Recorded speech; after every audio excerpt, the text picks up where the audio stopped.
All right, so tonight our topic is finding your writing flow.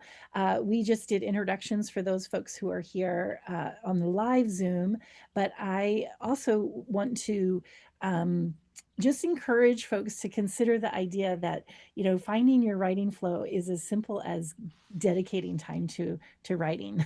So kind of like the really short and sweet, like, Reader's Digest version is just making a commitment to writing. And even if that's 5 minutes a day, that practice of getting started with your writing can be really, a really powerful first step.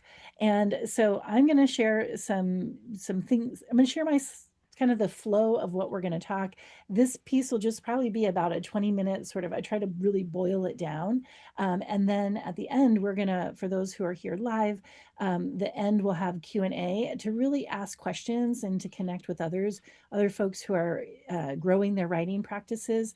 And those folks that are here with us live, there's people who are interested in, or there are some who have already started a book and they're working on sort of putting their life's work into a book. I mean, that's a pretty big project. Others are looking at wanting to refine how they're communicating with their currently enrolled families and writing parent newsletters. Also looking at wanting to maybe write children's books or just working on professional writing, either in articles or other sort of things. So lots of different directions that our writing practices can go.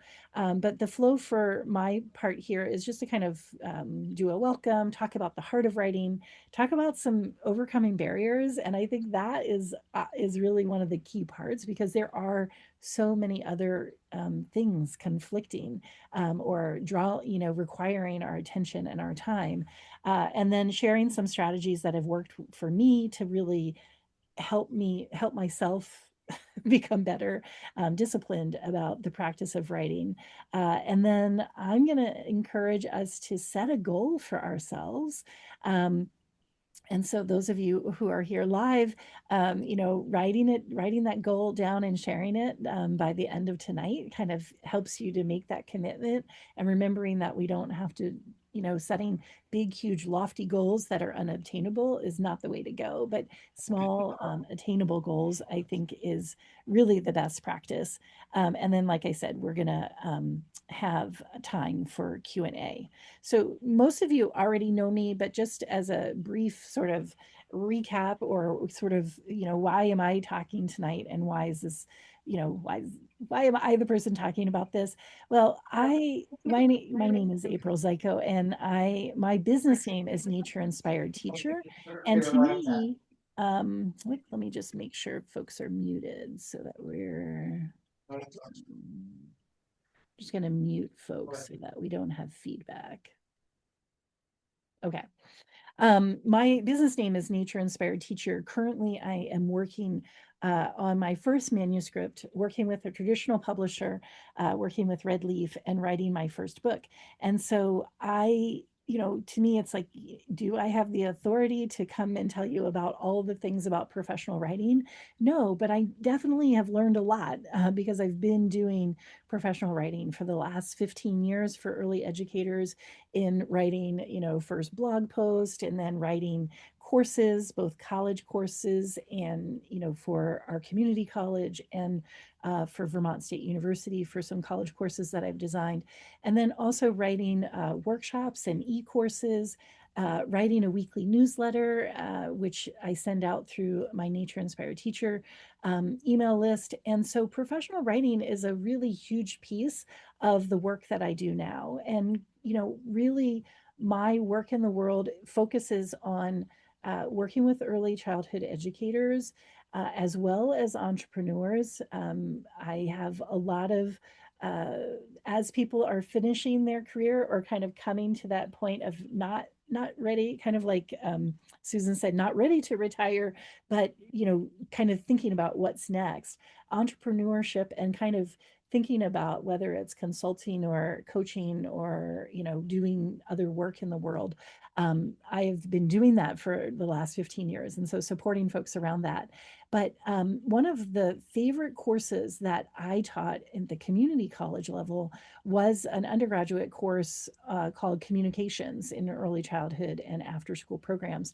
And in that course, what I found is that many people who came to the work of early childhood really came to it to work with children and didn't necessarily feel comfortable with communicating with parents or communicating with their administrators or communicating with their community. And so really thinking about how do we, as we professionalize our field as early educators and we want to share the important work that we do, we have to feel confident in order to speak about it and to write about it. And so this idea of creating a writing series, was really important to me because it's like, am I, like the top-notch writing authority? Definitely not. But it's kind of like when you want to learn to play basketball, you go to your local community and you play on the court with your neighbors and your folks who are just a bit better than you. Like, you don't necessarily go and find an NBA star to practice with because they're at a different level. And so I sometimes when I'm teaching something, I'm like, am I the right person for this? But what I have found in over the last, particularly the last 5 years, is I've really shifted more into my business. Like, there's not, I just didn't find the resources that I needed. And so as I kind of sort of process the things that I'm doing and encapsulate it in a way that can give back, I think is a really great part of it. So this isn't a sales pitch, but just to say, one of the courses that I teach is called Rooted Business. And in it, what I have found is this first cohort that went through it in 2025, that they really, almost one of the biggest struggles is to be able to talk about your own work and putting yourself out there in the world. And so thinking about writing and finding our voice is a huge piece of it. So whether you're a classroom teacher and wanting to find more confidence to speak to families, or if you're an educator and shifting into becoming more of a teacher of teachers or shifting into becoming an entrepreneur, we have to feel comfortable to be able to talk to others about the work that we do. And so I just, thought about what could I offer. And this is for the fall of 2025. There's this series that I'm going to offer. It's completely free. Hopefully we have repeat folks that come back so that we really can build a little writing community and cheer each other on. And there's been a lot of interest as I've been sharing the process of writing a book, which I'll just be honest and forthcoming and saying it's very overwhelming and hard. But at the same time, it really does call you to step up. And so doing that work in community is important. So if you're interested in the series, the dates are here, and the topics are listed there. But in each of these, I'm always going to save at least the last 15 minutes of the hour session for really open Q&A, because I think having a spot where you can ask questions, share ideas, share wins, those oh my gosh, this last month was awesome because I stuck to my 5-minute writing goal a day or whatever, but to really think about us being in community and growing our writing practice. So instead of sharing just these slides, I'm just going to shift back to, I'm going to come back to a whole bigger screen here.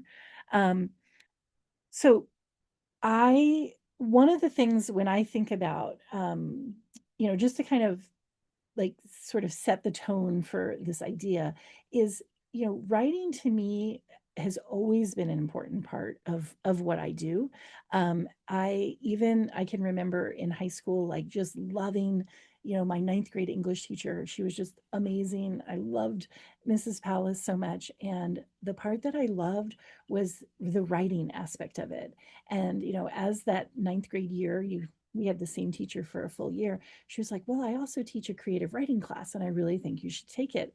And I was like, it was the first time I ever felt like seen, like that I had the skills to do it, that I had the skills to write. And, when I took that creative writing class, it was just having that container of having a teacher and having a person who gives you honest, gentle yet honest feedback about your writing, it really helps you to stretch and it really helps you to grow.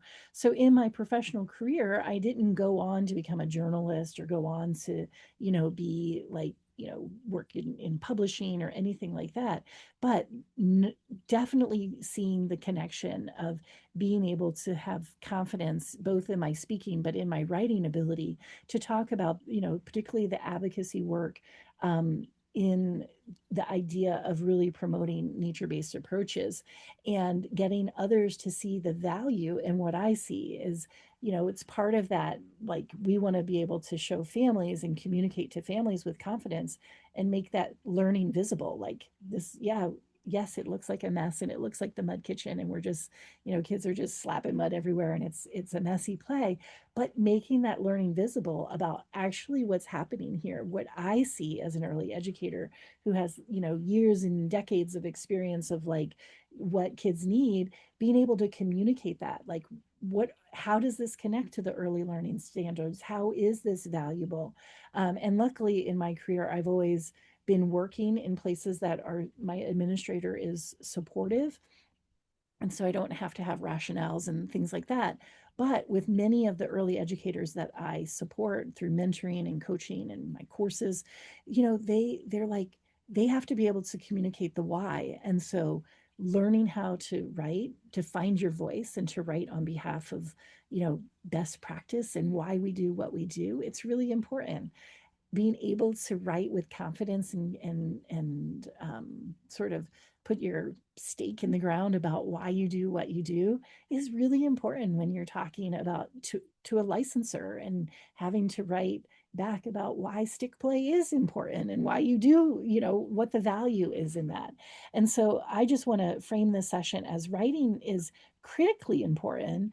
And it's more, when I think about writing, it's more about the heart of the writing. So we're in an age right now where you could log into Claude or Chat GPT or Gemini or some other AI function. And yeah, it could generate a bunch of stuff for you, but the soul of the writing is missing. It's like it's more important than just like creating content, like getting words on a page, but rather it's so much more about capturing stories that really reflect the heart of what we do and to be able to communicate that. So whether we're writing it in a parent newsletter or writing an article, for Exchange Press or for Macy's, one of their magazines, we want to be able to communicate what we see and synthesize that into a story that impacts the reader. And so really thinking about kind of, the question that I began today with was like, where's the focus of your professional writing right now? And so who is your reader? Who are you writing to? Because that's going to really determine, how you shape your voice. And so one of the pieces that I have found in teaching, particularly my undergraduate students, is focus on developing your voice to talk directly to parents, if because most of my undergrads are classroom teachers and they or they're training to become, lead teachers or classroom teachers. Finding your voice and really thinking about how you communicate this information to families is critical. And so that piece of really thinking about your reader and getting super clear on who your reader is and thinking about what is it that I'm really wanting to communicate to that person, right? And that part, as simple as that sounds, it's also really hard. So, because you start, when you start to write something, you think, oh, I can write to all these different people. But then you realize, oh, I really need to boil this down and think about who I'm writing to. So, even like my weekly newsletters that I write, I have a person that I'm writing to. She actually just retired, so now I have to come up with a new person.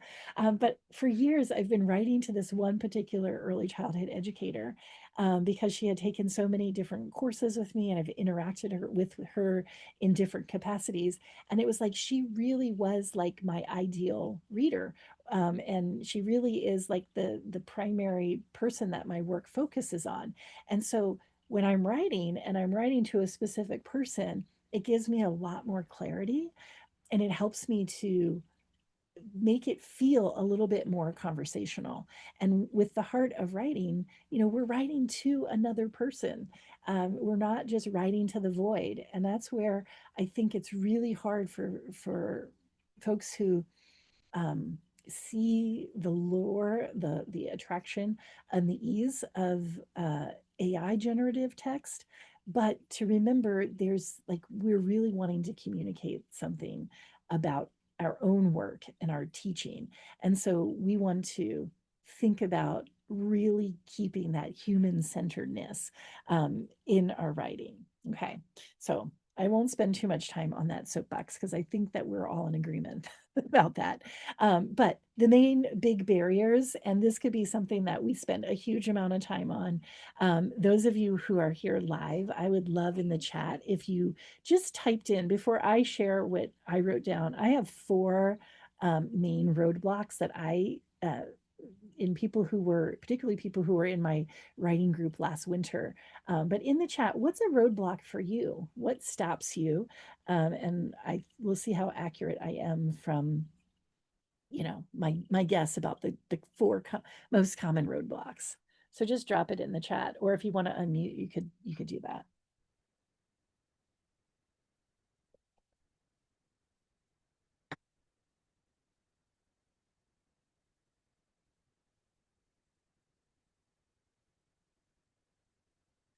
Yeah, roadblocks to writing.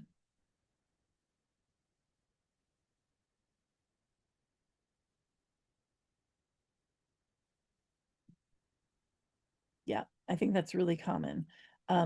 Shifting your focus and kind of sort of you start one place and then you go the other. And I think that's okay. I think that's part of refining what your core message is. You kind of it's not a linear thing. I think you do kind of have to go through a cycle.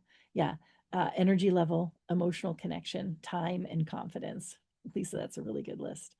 Time management and having a more narrow focus. Yeah, awesome.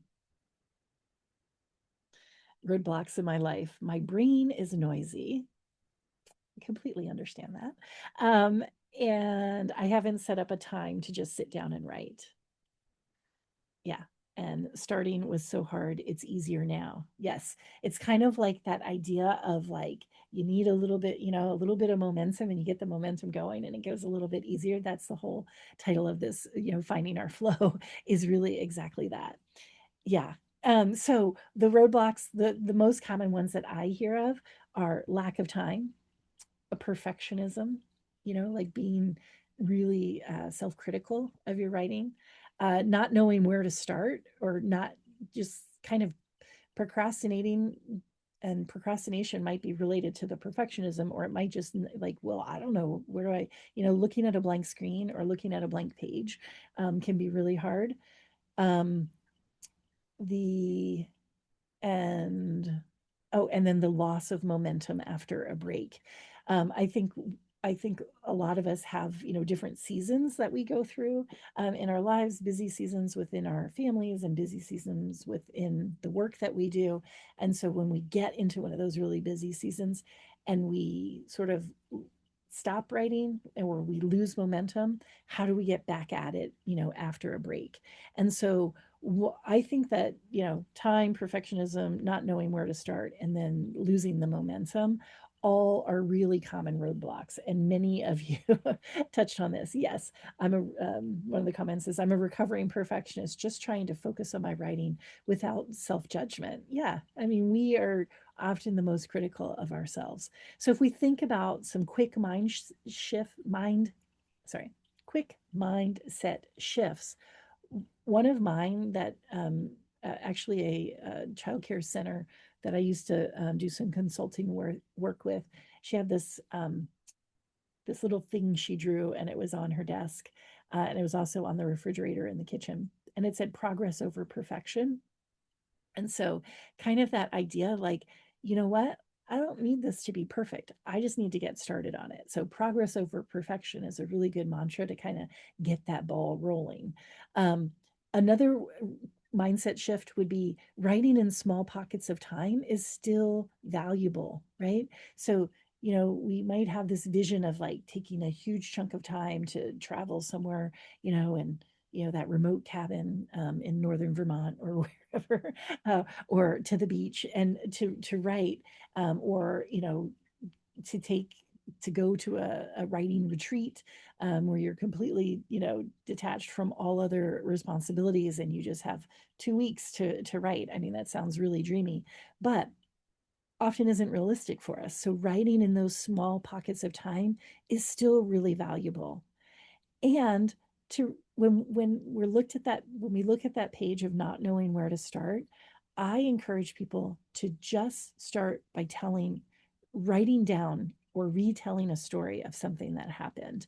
And you might not know how that fits into this bigger article or bigger thing that you're doing, but you know that it's a memory that you want to store. And so, we store tons of memories, within our gray matter up here, but learning how to create a story bank, which is can be as simple as having a Word document that says story bank and titling them with different stories, and you don't know exactly how you're going to plug those into what you're working on. But if you don't know where to start by telling a story. And I like to say you are already great storytellers. You tell stories all of the time because you are communicating, and both reading books to children, but also making up stories. And so I think finding the time, carving out the time, and then, remembering that this doesn't have to be perfect. And so and for that one about losing momentum, just start fresh tomorrow. You're like, oh my gosh, I didn't meet any of my it's Sunday and I didn't do any of my, weekly writing goals. 5 minutes today. That's it, and then tomorrow we have 5 minutes again, and so just helping yourself to prioritize it, but not to get way down into the negative self talk. Um, yes, writing and not being perfect. And then we judge ourselves so much. You know, getting words onto the page and just writing without the constraint of feeling like you're editing the writing at the same time is really important. And so free yourself up from thinking about that you're editing as you write. Just get the words onto the page, I think is really important. um, Okay, so a few other practical strategies for, you know, really, I would suggest that you make your writing time a non-negotiable, right? So likely you would not go to bed tonight without brushing your teeth, right? Because it's a non-negotiable. Like that it's really important to brush your teeth. And so if you think about writing, what make it a non-negotiable. And it doesn't have to be daily. Maybe that doesn't work for your life, but making a chunk of time that's a non-negotiable part of your time. So you could start thinking now, because we're going to talk about it, those of you who are here live, what is your prime time for creativity? So think about, in the past year, the times that you felt most creative, or that your words would flow out of your fingers the easiest. Is that in the morning? Does getting up early and writing when the house is quiet and before you have all the responsibilities that you have, does that make sense for you? Is there a way that midday you could actually take a lunch break, and during that lunch break carve out 10 minutes to write? Is that possible? Or is it in the evening? Are you a person who likes the routine of doing that at night? So thinking about, is there a particular time of day? Is there a particular time of the week that you find is easiest? So maybe it's not a daily thing, Monday through Friday, but maybe you're like, wow, Saturday morning energy, I'm going to get up and I'm going to do this thing and I'm going to do that, before I do the other things. So maybe your weekly writing goal is a particular day for a longer chunk of time, or maybe it's smaller throughout the week. But scheduling your writing like it's an appointment and protect it, so it's kind of like, this is something that's important to me. I'm putting it on my calendar, and I'm going to protect that time. Um, you know, we talk about sometimes habit stacking, so pair your writing with an existing habit. So if you're like, okay, my morning routine is, I really love savoring that first cup of coffee, and I know that I don't want to like I'm working on not hopping right onto social media or right into my email inbox. And so I'm going to do like morning pages. Morning pages is a great practice if you're not familiar with it. It's from Julia Cameron's book. Um, uh, I titled this one out of my brain. I love her book. Um, yeah, Artist's Way. And so, morning pages is where she encourages folks to handwrite, free write, longhand in a journal. Or if you're a digital person, obviously you could do it that way. But just to write 3 pages every morning. And so, coming up with a practice like that. And then pairing that, with an existing habit could have help. That's like habit stacking, or using you know using, some people like co-working time. So this winter, for quite a few months this past winter, we did a virtual writing group early mornings on Thursdays, and many of the people who participated in that were like, getting up and doing it, and knowing that I was like logging in and we were doing it together. Maybe there's someone in your community that you could do that with, or kind of co-writing with someone, not that you're communicating even with them, but meeting up and working quietly side by side at a coffee shop. Make it fun. Like, what could that be? And use low stakes writing time for your messy drafts. Like, don't feel always that your writing has to be productive. Like, if what's coming right now is memoir, and you're not up against a deadline. Like for me, my manuscript is due January 1st, and as that date comes, I'm like, okay, gotta hone it in. But if you're not up against a deadline to, publish an article or get the parent newsletter out, use it. Use Free yourself, to create creatively, or write memoir kinds of things, or write stories. And also, we already said this, but free yourself from that editing mode. Just get words on the page. Don't worry about like being in editing mode. Okay, so we're going to shift into thinking about weekly goal setting. Um, Actually, before that, I just wanted to say two other things. One is your home team. Like, building a support system is really important. And this is hard in different seasons of life, especially when you have really young children at home, or, many of us are in that, like still parenting, and a lot of my friends are in the space of needing to support their parents, so we've kind of got like lots going on. But think about your home team, and let them know like you need support, and think about how can they support you, and communicating that with the people who are in your life. Because writing is, it is sort of lonely, quiet work, right? Like, it's hard. You kind of have to tune out the rest of the world in order to make it so successful. And so getting those folks on board, and also finding, either an accountability partner or a writing group, or whether that's a friend, or some other um, group of people, can be really important. So having your home team is really key. So weekly goal setting, and then we're going to shift to the Q&A.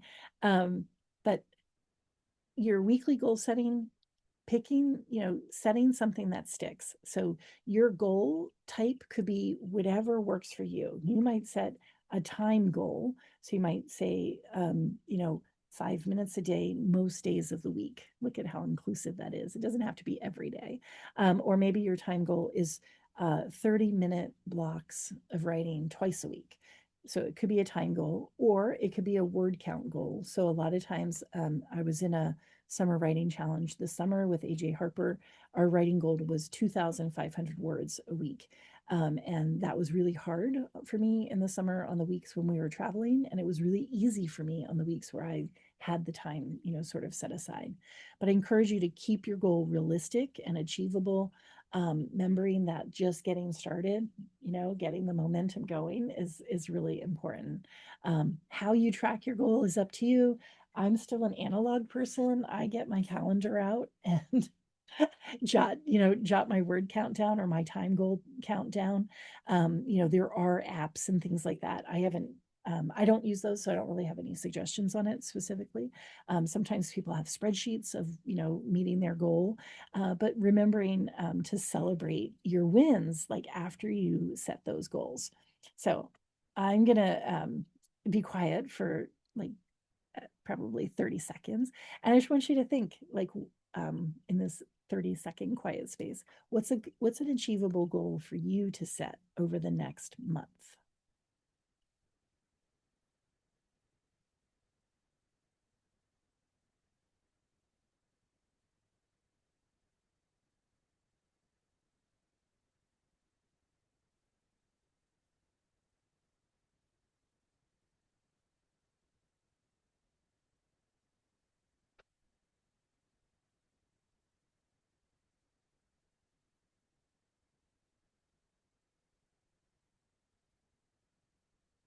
All right. Anybody want to share their writing goal? You can unmute yourself or you could drop it in the chat, either way.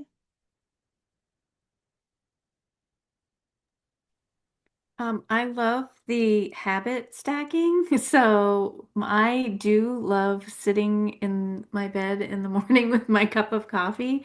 And there was a period of time where that was when I was journaling. And so that's going to be my goal is to do 5 minutes at least 5 days a week. I love it. And that's so achievable. And you've habit stacked it, so you've tacked it onto something you enjoy anyway. And I think your goal is super achievable. So I hope we see you next month, Abby, and you tell us how that goal will shake Yeah. out for you. Um, all right, Wendy says find a partner who is writing. Yeah. And you're in a different time zone than me, Wendy. So but do you already have someone in mind, or how are you going to find that person?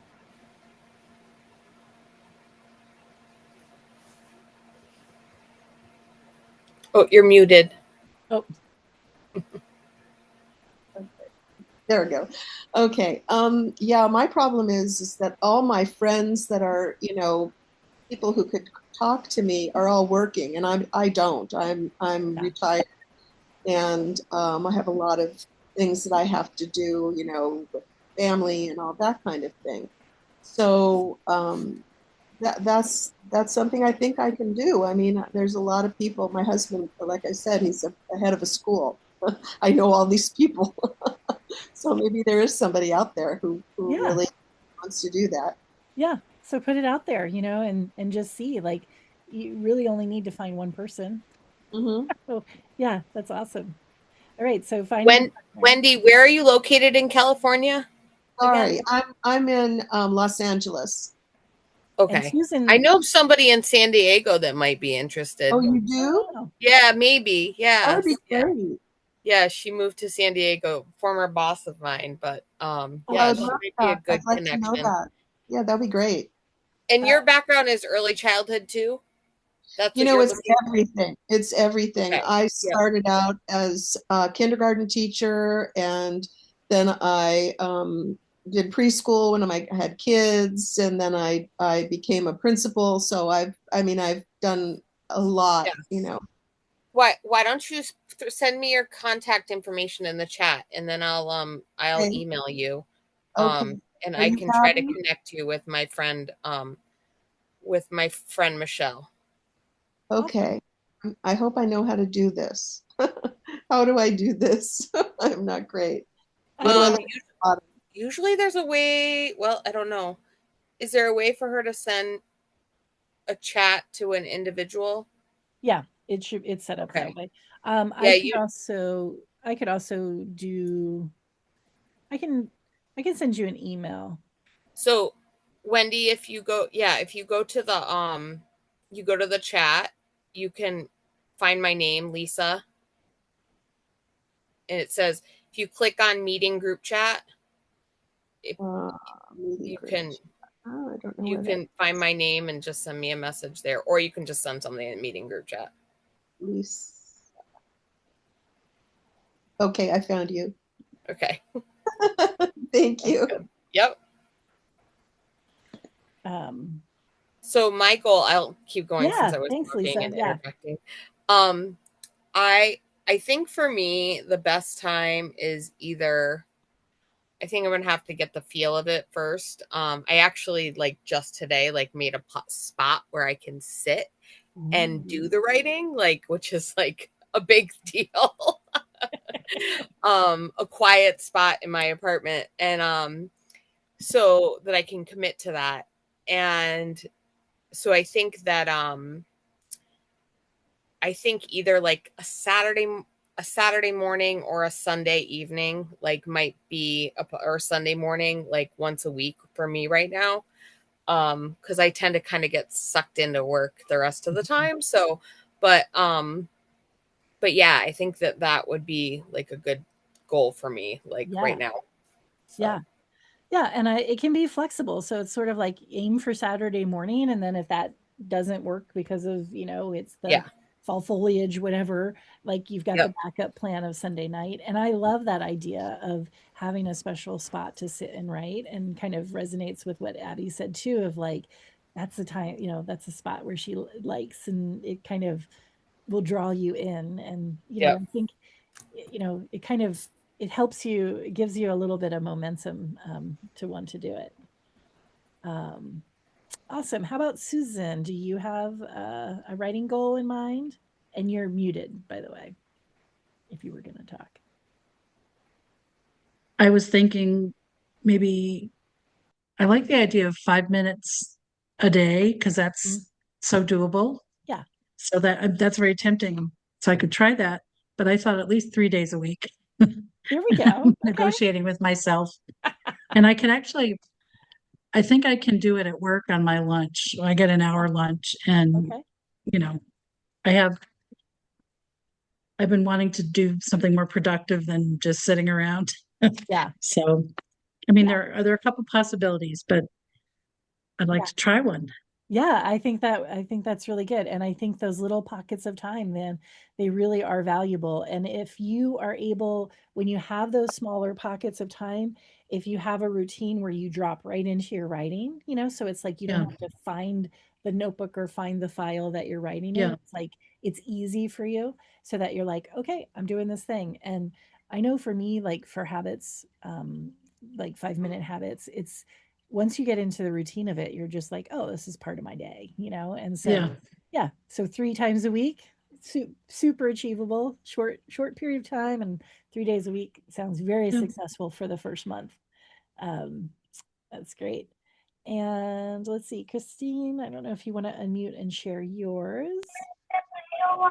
Yeah, yeah, I can. My 3-year-old's also talking to me, so you It's may hear a okay. little We background can noise. we can appreciate that. So, oh, there she goes. Daddy scooped her up to go brush her teeth. Okay, now she's protesting.